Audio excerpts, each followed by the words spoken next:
In the 14th century, Toledo was known particularly for its Jewish scholars.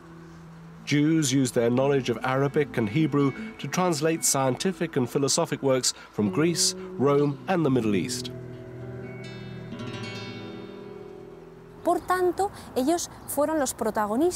They were pioneers, and because of them, all this historical learning has come down to us, all the knowledge of the Mediterranean basin, the classics such as Aristotle, the texts of the ancient doctors, philosophers and astrologers.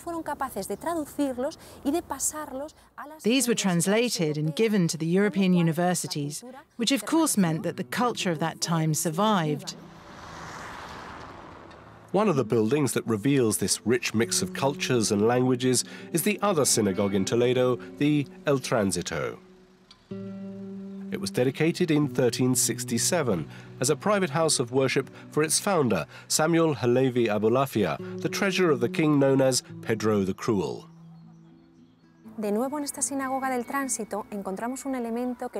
Once again, in the El Tránsito synagogue, there's an unusual element that explains this coexistence and the fusion between the three communities. Alongside inscriptions in classical Hebrew are others in classical Arabic.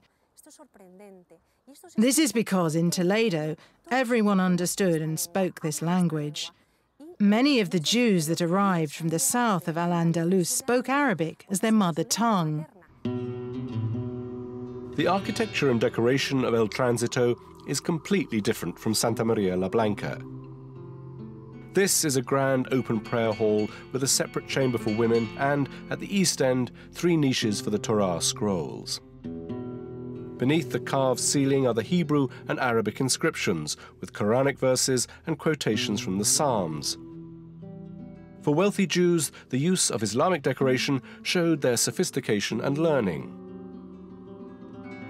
El Tránsito continued as a synagogue until the decree of expulsion in 1492. Today, it's a museum celebrating Sephardic culture, the arts of Jews from Spain and Portugal.